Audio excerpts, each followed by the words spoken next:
Krishna, Krishna Krishna, Hare Hare, Hare Rama, Hare Rama, Rama Rama, Hare Hare, Govinda Gopal Golo, Radha Mama।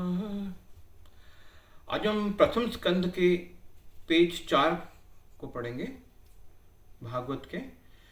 वे स्पष्ट देख रहे थे कि इस काल में सतोगुण के अभाव से नास्तिक लोग मंद बुद्धि तथा अस्थिर रहेंगे और इसलिए वे उनके कल्याण की योजनाएं बनाते हुए गहन विचारों में डूब गए। श्रील व्यासदेव जानते थे कि वेदों में वर्णित यज्ञ की विधि मनुष्य के कार्यों को शुद्ध करने के लिए समुचित विधि है और इसलिए उस विधि को सहज सुगम बनाने के लिए उन्होंने एक वेद को 4 भागों में विभाजित कर दिया। साथ ही उन्होंने इतिहासों का वर्णन करते हुए पुराणों की रचना की, जिन्हें पंचम वेद भी माना जाता है। व्यासदेव ने ऋग्वेद पेल ऋषि को सौंपा, सामवेद जैमिनी को, यजुर्वेद वैशंपायन को, अथर्ववेद अंगिरा को तथा पुराण सूत गोस्वामी के पिता रोमहर्षण को। तत्पश्चात श्री व्यासदेव के इन शिष्यों ने यह ज्ञान अपने शिष्यों को प्रदान किया और इसलिए वैदिक ज्ञान अनेक शाखाओं में विभक्त हो गया तथा अनेक गुरु शिष्य परंपराएं स्थापित हो गईं। तब श्री व्यासदेव ने अल्पबुद्धि मनुष्यों के लिए, जिनमें स्त्रियां, शूद्र तथा उच्च वर्गों के पतित वंशज आते हैं, महाभारत की रचना की।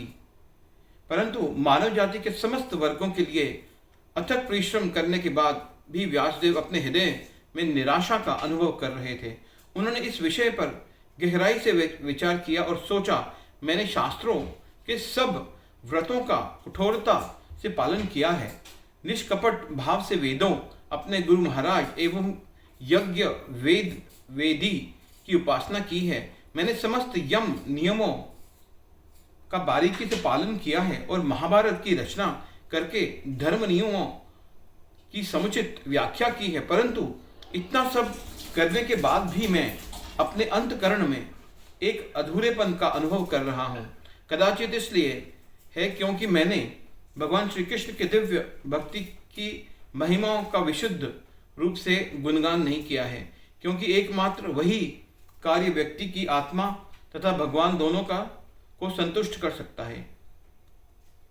आत्म निरीक्षण करते हुए जब वेद व्यास अपने दोषों को देख रहे थे, उसी समय उनके पूज्य गुरु श्रील नारद मुनि वहां आ पहुंचे। श्रील व्यासदेव ने तुरंत उठकर उनका अभिवादन किया और बैठने के लिए सुखद आसन प्रदान किया।